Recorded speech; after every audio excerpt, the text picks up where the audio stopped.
Hi, my name is Ryan Lane, and welcome to my review channel. So for today's movie, I will be reviewing Amsterdam, starring Christian Bale, Margot Robbie, John David Washington, Michael Shannon, Mike Myers, Timothy Olyphant, Rami Malek, Anya Taylor-Joy, and a whole bunch of other A-listers, and written and directed by David O. Russell. Anyway, so this film tells the story of Bert, Harold, and Valerie, a doctor, a lawyer, and a nurse who all met during World War I, and in 1933 in New York end up becoming unintentionally involved in the murder of a general's daughter. And again, the general is also dead. So, anyway, and this film follows them as they attempt to get their innocence proven, and as the film goes along, uncover a grand conspiracy involving a few certain political leaders across the pond in Europe. So, yeah, this film it's not good. I've seen plenty worse movies, but this film is not good. Let's start off with the screenplay. The screenplay is probably the biggest problem of them all. Mainly, and the biggest problem with it is the exposition.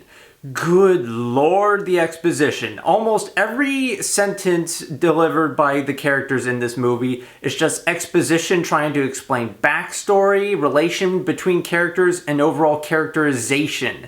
It's just feels so inorganic, and like characters will just repeat things so inorganically. Like at one point when the film flashes back to World War I, when the Bert and Harold characters, played by Christian Bale and John David Washington respectively, when they meet, at one point Christian Bale's character is required to drop a whole boatload of exposition about himself, and it just feels so awkward. It's like, okay. Plus, I mean, and as the film goes along, that the film just basically consists of characters, standing around trying to explain, oh, it's like, you gotta do this, but you didn't do that, and now we gotta do this, that way we can clear our name. It's just like, oh, what the heck? And sometimes the dialogue will just go on completely weird tangents that feel otherwise unrelated to the movie. Like, there are these two men whom help Bert get his fake eye and get some cosmetic surgery for his scars from World War I. They're played by Mike Myers and Michael Shannon. And at one point they go on a tangent about birds. It's like, and the dodo, it's like, and this has to do with the movie how?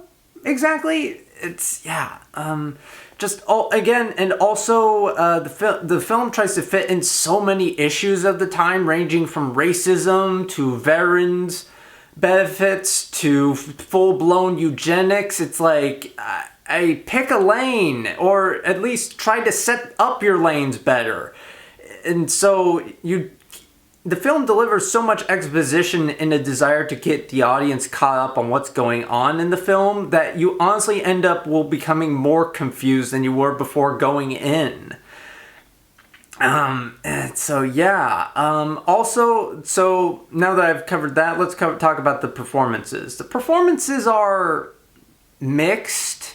Like, so actors like Christian Bale and Robert De Niro as General Dillenberger, they managed to give good performances, and in fact, they even get some decent moments when the screenplay allows them. Like Robert De Niro, like at the climax of the film, he gets a really good speech that I was like, yeah, this is good. And Christian Bale, like, he has really tender moments with disfigured World War I veteran patients that he loves and cares for deeply and tries to help them out. Like, these are good moments, but then, but there are just too few and far in between of them. And then but other than that, other characters are either underwritten and maybe not underwritten, but underutilized, a la Taylor Swift, whom she plays said general's daughter, and the time between her being introduced and the time of her untimely death, which kicks off the movie, is insanely short. And then there are characters like the assassin who kills Taylor Swift's character, and he's played by Timothy Olyphant, and he is just so one-dimensional. It's like, David O. Russell, why'd you get Timothy Olyphant for this role? It's like, it's the character is so poorly written. Well, maybe not poorly written, just lazily written. There's so little to the character. It's like, why did you cast such a high expensive actor to play such an, for lack of a better term, inexpensive role, if you will?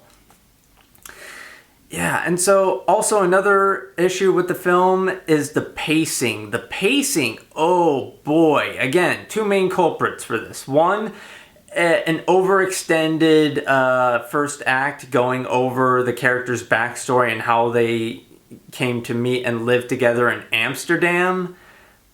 And two, the aforementioned expository dialogue. It just really drags the movie's pace down. And again, and it's not until near the end of the film in the third act that the pacing picks up and you get a glimpse of what could have been. Like, the characters interacting. It's like, hey, there's this conspiracy going on. We gotta expose it. It's like, yes, this is good, but it's too little too late. And even then, the third act is once again hamstrung by just, not very good pacing. I mean, the one good thing I do like about the film, without caveat, or rather two things, are the set design and the costumes and the musical score. Okay, fine, three things. I find those all good, well, and they evoke the time period well and the mood the director wants, but yeah, it's just... Yeah, so with all that in mind, despite having a few decent moments every here and there, Amsterdam is just too hamstrung by misdirected performances, expository dialogue, and just poor pacing. So with all that in mind, I will be giving Amsterdam 2 out of 5 stars. Anyway, thank you for watching. Have a good rest of your day.